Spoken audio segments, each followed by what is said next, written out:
Okay, so now for this example, we can see our previous two. Let's just throw down a sphere. So we can control click, throw that sphere down. Let's move him over here.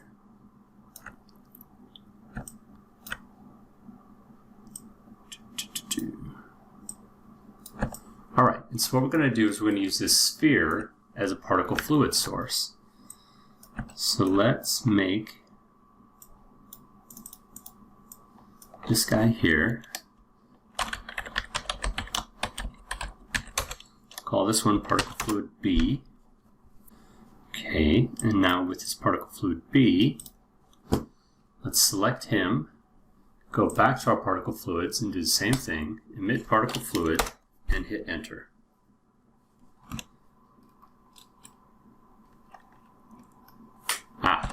This is good to see. So for this, because we already had this auto dop created, it automatically threw it into there. We don't want to do that. Let's Control Z out of these. All right, now we're back out. So what we want to do, we want to come down to the brain and do create new simulation. And then we'll call this one particle fluid B dot. And now, with that one activated down here, as you can see, you can select your object, go to the fluid, hit enter, and then now everything will be ported into this particle fluid B, which it is. All right. Cool. So keeping things neat and tidy.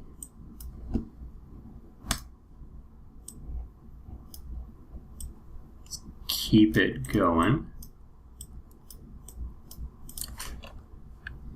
And let's make this one pink, sure. Oops. Fluid B.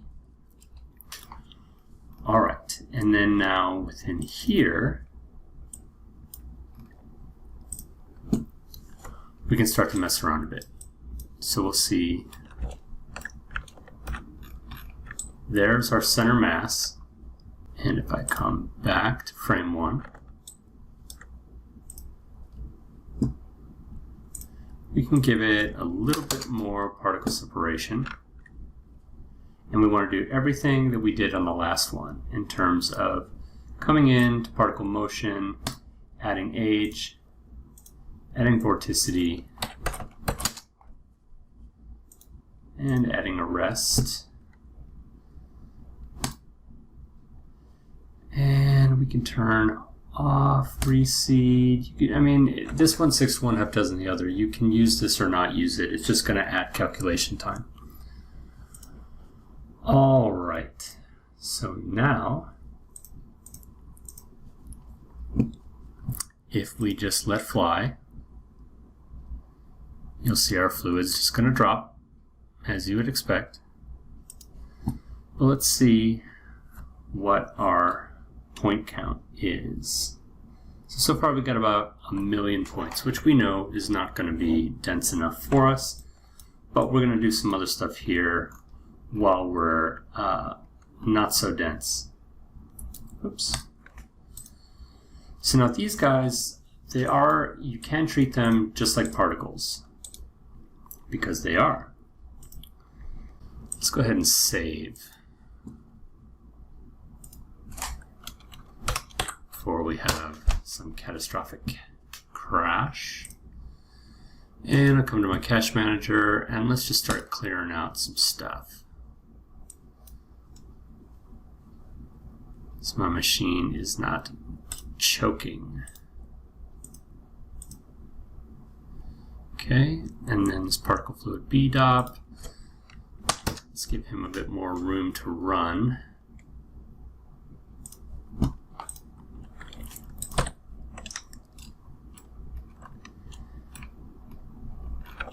And we don't need to see these guys anymore.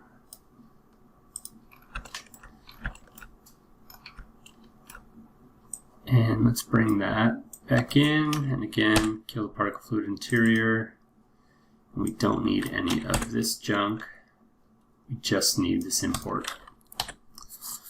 Okay. So then back into the DOP. There we go. Okay, so you can do things like using pop forces and the like. Go ahead in.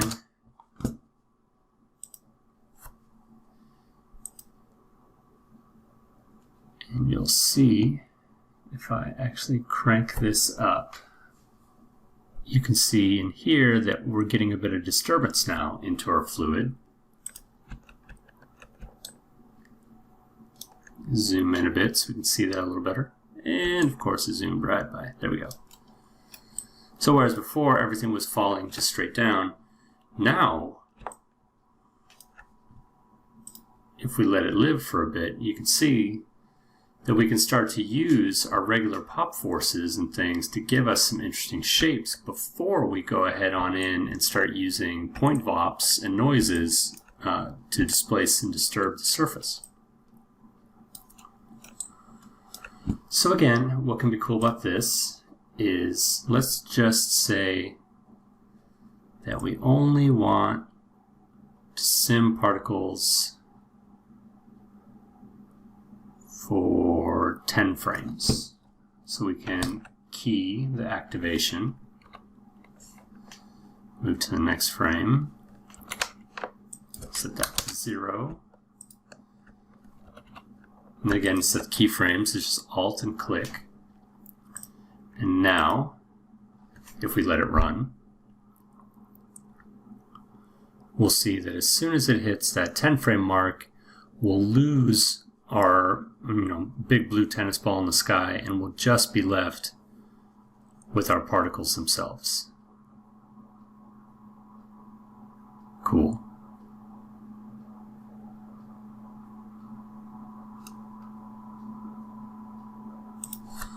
All right.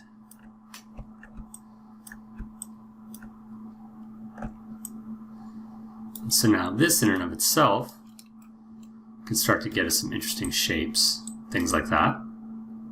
Or if you don't want to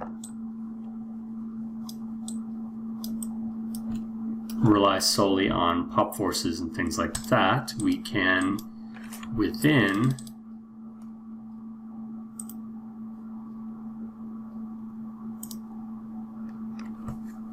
the actual fluid simulation, we can throw down a pop VOP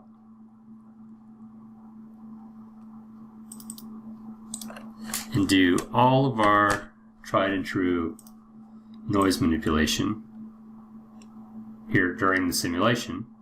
And so this could give you a different way to go about things, where you can actually cache in the noise and bake it in, as opposed to running your sim and then running the noise after the fact. Just letting you know that you have this option to do it this way. Whether you want to or not is up to you and your workflow. But let's just see what it does. So same. All of this should be familiar at this point. Noise in, noise out.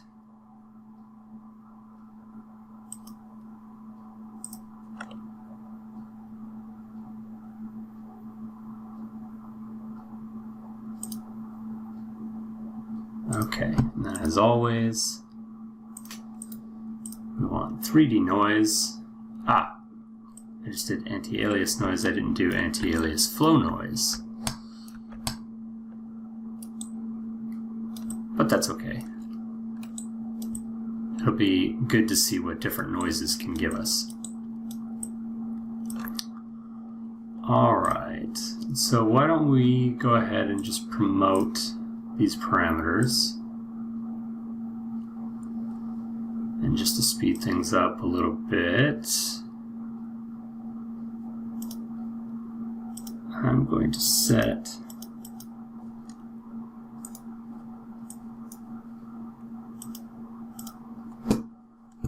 everything to manual just to get through this.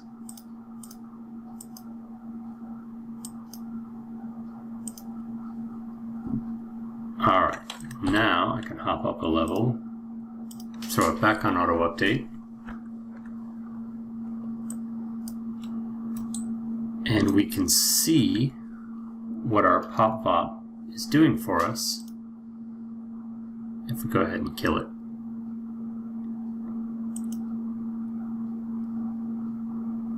And then reactivate. So you can see that pop-pop is doing a great deal of heavy lifting in terms of getting us some cool shapes.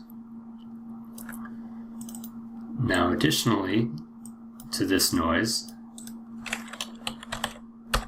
you can start to stack these noises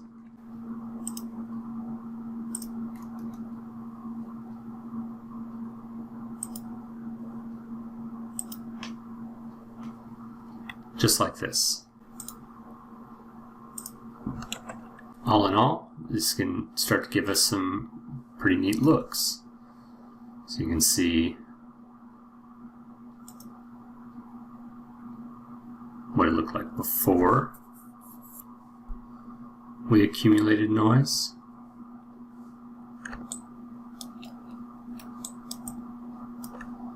to after adding the additional noise.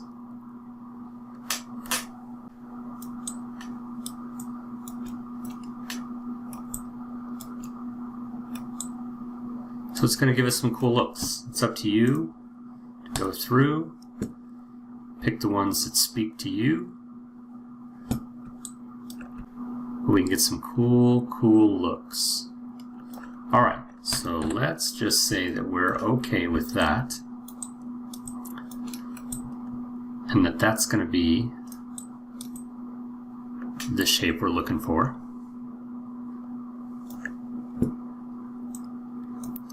Now again, if we middle mouse button click, we can see that we've only got about 1,000,000 points, so that is nowhere near the amount of points that we're going to want. Alright, so let's go in and let's lower this particle separation number to, say, 0.004. Let's go back to the first frame. Throw that on manual, because things are about to get hairy. Okay, and then now we can hop up a level, come into our particle fluid I/O, throw down another file cache,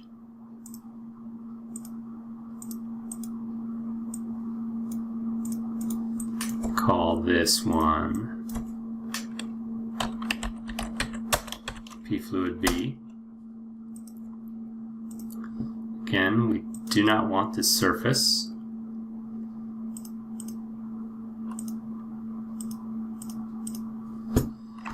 And let's cache out 10 frames. Okay, go ahead, save to disk. And we'll come back as soon as that has finished.